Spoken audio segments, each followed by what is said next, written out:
1962 সালের কথা। আমার বয়স তখন 21 বছর। রেলে চাকরি পেয়ে মেদিনীপুরে আছি।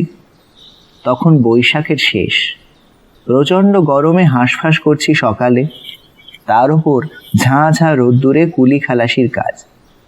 মেদিনীপুর শহরের প্রান্তে কাঁসাই নদীর তীরে বাঁধের ওপর আমাদের তাঁবু পড়েছে। ব্রিজে স্ক্রাপিং হচ্ছে তখন। সারাটা দিন রোদে কাজ করতে করতে ক্লান্ত অবসন্ন হয়ে পড়েছি। হঠাৎ বিকেলের দিকে আকাশ কালো করে একটা মেঘ এলো।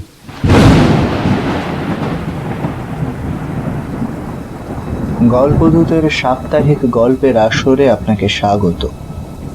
আজকের নিবেদন ষষ্ঠীপদ চট্টোপাধ্যায়ের লেখা দুর্যোগের রাত।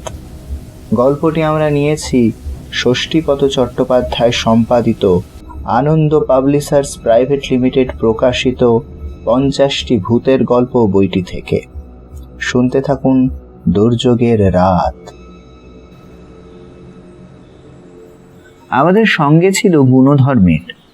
বলল, উড়ে বাবা, এ যে ঈশানে মেঘ, বৃষ্টি একটু হবেই। আমি বললাম, হোক না, হলেই তো বাঁচি। সারাটা দিন যা গেল, একটু যদি বৃষ্টি হয় তো স্বস্তি পাই। আমাদের সঙ্গে যারা কাজ করছিল, কাজের শেষে তাদের অনেকেরই যে যার বাড়ি চলে গেল। রইল শুধু গুণধর ও গোষ্ঠদা। গোষ্ঠদা কার্পেন্টার। ব্রিজের কাজ তো, রেলের স্লিপারের কাঠে বিঁধ করতে, কাঠ ছাঁট করতে কার্পেন্টার লাগে, সব সময় প্রয়োজন এদের। তা সেই গোষ্ঠদা ও গুণধর দুজনেই বাজারের থলি হাতে গেল বাজার করতে। নদীর ধারে নির্জন স্থানে তাঁবুর মধ্যে বসে রইলাম আমি একা। কিছুতেই থাকতে চাইনি আমি, কেননা একে দুর্যোগের পূর্বাভাস, তার উপরে সেই ভয়ঙ্কর নির্জনতা। অথচ উপায়ও নেই। একজন অন্তত পাহারায় না থাকলে সর্বস্ব চুরি হয়ে যাবে। তাঁবু পাহারা দেওয়ার জন্য একজন চৌকিদার থাকেন, তবে সে লোকটা আজ 2 দিন হলো অনুপস্থিত। চৌকিদারের নাম জগাইদা, বড় ভালো মানুষ, বয়স হয়েছে।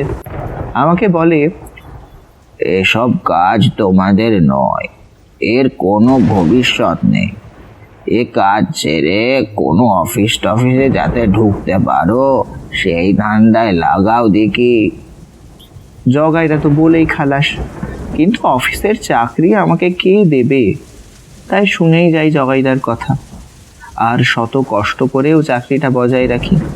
হাজার হলেও রেলের চাকরি তো। যাই হোক, সবাই চলে গেল, একা আমি মনমরা হয়ে বসে রইলাম। হঠাৎ আমার শরীরের ওপর দিয়ে একটা ঠান্ডা স্রোত বয়ে গেল। বুঝলাম বৃষ্টি হচ্ছে কোথাও। চারিদিক অন্ধকার হয়ে আসছে, তবু কোনো রকমে আলোটা জ্বাললাম।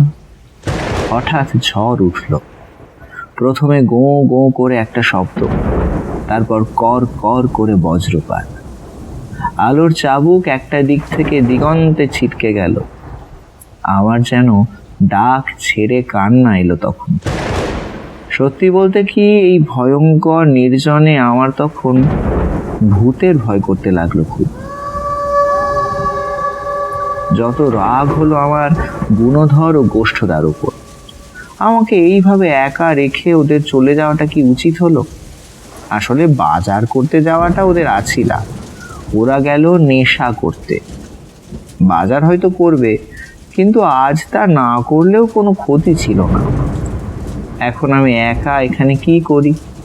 এই নির্জনে ভূতের ভয়, সাপের ভয়, সব কিছু পেয়ে বসলো আমাকে। এই দুঃসময়ে মনে মনে ভগবানকে ডাকতে লাগলাম। এমনকি এও ঠিক করলাম, এই চাকরি আর নয়, কাল সকাল হলেই পালাবো। গার্ডেন রিচের কর্তাদের বলবো শালিমারে পোস্টিং দেন তো ভালো, না হলে ইস্তফা। আমার এইসব চিন্তা ভাবনার মধ্যেই দেখি টর্চ হাতে কে একজন দ্রুত আমার দিকে ধেয়ে আসছে। শুধু আসছে নয়, আমার নাম ধরেও ডাকছে। আমি তাঁবু থেকে বেরিয়ে দেখি জগাইদা। জগাইদা রক্তচক্ষু করে বললেন, শয়তান দুটো কোথায় রে? বললাম, ওরা তো বাজারে গেছে। বাজারে গেছে? এই নির্জনে তোকে একা রেখে, তার উপরেই দুর্যোগ। আমি না থাকলেই দেখি ওদের সাহস খুব বেড়ে যায়। কিন্তু জগাইদা, তুমি এই দুদিন কোথায় ছিলে? আর বলিস না ভাই, গিয়েছিলাম একটু মেয়ের বাড়ি। তা সে কি বিপদ! যাক সে কথা, আমি যখন এসে গেছি তখন তোর আর কোনো চিন্তা নেই, কিন্তু এইখানে এক মুহূর্ত থাকিস না আর। কেন জগাইদা, এই অন্ধকারে যাব কোথায় আমি? চল, তোকে আমার পরিচিত একজনের বাড়িতে রেখে আসি। এই পরিস্থিতিতে মাঠের মাঝখানে কি পড়ে থাকা যায়? তাছাড়া আকাশের যা অবস্থা, তাতে ঝড় এখনই উঠলো বলে। একটু পরে তাঁবু টাবু কোথায় থাকবে কে জানে। বলার সঙ্গে সঙ্গেই দারুণ একটা ঘূর্ণিঝড় হঠাৎই ধুলোবালি উড়িয়ে চারিদিকে ঘুরপাক খেতে লাগলো। তারপরে দেখি বাঁধের ওপর আমরা দুজন, কিন্তু তাঁবু উধাও। এরপর নামলো বৃষ্টি। জগাইদা ভিজে ভিজেই আমাকে নিয়ে এলেন এক গোয়ালার বাড়িতে। এসে হাঁকডাক করতেই বাড়ির লোকজন বেরিয়ে এলো। জগাইদার বিশেষ পরিচিত এরা। জগাইদা বললেন, আজ রাতটুকুর মতো এই ছেলেটাকে তোমার বাড়িতে একটু আশ্রয় দাও দেখিনি। ভদ্রলোকের ছেলে ওই রকম ফাঁকা জায়গায় এই দুর্যোগে থাকতে পারে কখনো? আমি তো আশ্রয় পেলাম, কিন্তু জগাইদা? বললাম, জগাইদা তুমি কোথায় যাবে? তাঁবুর তো চিহ্ন নেই, তার উপর এইরকম ঘন ঘন বাজ পড়ছে, বিদ্যুৎ চমকাচ্ছে, বৃষ্টি পড়ছে, শিলাবৃষ্টিও হতে পারে। জগাইদা বললেন, ওক, আমি যে চৌকিদার, এইটাই তো আমার ডিউটি ভায়া। না হলে রেলের অত দামি দামি যন্ত্রপাতি একটু চোখের আড়াল হলে ওর একটিও অবশিষ্ট থাকবে না। সে তো বুঝলাম, কিন্তু এই দুর্যোগে তুমি থাকবে কি করে? আবার চিন্তা করিস না, আমি হচ্ছি জল কাটার মানুষ, এসব আমাদের গা সওয়া। আমি সে রাতে ওই গোয়ালার বাড়িতে আশ্রয় পেয়ে সত্যিই বেঁচে গেলাম। ওদের বাড়িতে পোস্তর তরকারি, মৌরলা মাছের টক আর ভর পেট ভাত খেয়ে আরামে শুলাম বটে, কিন্তু জগাইদার চিন্তায় আমার ঘুম হলো না। কেননা জগাইদা চলে যাওয়ার পর দুর্যোগ আরও প্রবল রূপ ধারণ করল। ঘন ঘন বাজ পড়ার শব্দে বুকের ভেতরটা পর্যন্ত কেঁপে উঠল আমার। ভোরবেলা সবে একটু ঘুমিয়ে পড়েছি, এমন সময় গুণধর আর গোষ্ঠদার ডাকে ঘুম ভাঙল। দুর্যোগ কাটলেও অন্ধকার তখনও কাটেনি, একেবারেই নিশি ভোর যাকে বলে। গুণধর বলল, শোন, আমরা স্টেশন ধারে যাচ্ছি জগাইদাকে দেখতে। তুই সকাল না হওয়া পর্যন্ত এখানেই থাক, বেলায় একেবারে শ্মশানে চলে যাবি। চমকে উঠলাম আমি। সে কি, কেন? মেয়ের বাড়ি থেকে ফেরার পথে জগাইদা সাপের কামড়ে মারা গেছে। একেবারে জাত কেউটেই কেটেছে জগাইদাকে, বুঝলি, দারুণ বিষ তার। আমার সারা গায়ে যেন কাঁটা দিয়ে উঠল। ওদের কথা যদি সত্যি হয়, তাহলে কাল সন্ধেবেলা কে আমাকে এই বাড়িতে পৌঁছে দিয়ে গেল?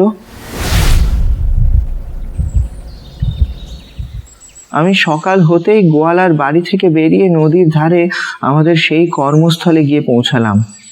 তখন সেখানে অনেক লোকজন, আমাদের কুলি খালাসিরাও আছে। সবাই বলল, আমরা তোমার কথাই ভাবছিলাম গো, কি দুর্যোগই না গেল কাল। তিনজন সহকর্মী হারালাম। জগাইদা তো মেয়ের বাড়ি থেকে ফেরার পথে সাপের কামড়ে মরল। গুণধর আর গোষ্ঠ মরল ফাঁকা মাঠে বজ্রপাতে। কখন? কাল সন্ধ্যাবেলা, নেশা করতে গিয়া। আমার হাত পা তখন ঠান্ডা হয়ে গেছে। এমনও হয় নাকি? আমি আর এক মুহূর্ত সেখানে না দাঁড়িয়ে স্টেশনের পথ ধরলাম। সেই শেষ। গল্পটি কেমন লাগলো তা জানিয়ে যান কমেন্ট বক্সে। ভালো লাগলে লাইক করুন, শেয়ার করুন বন্ধুদের সাথে।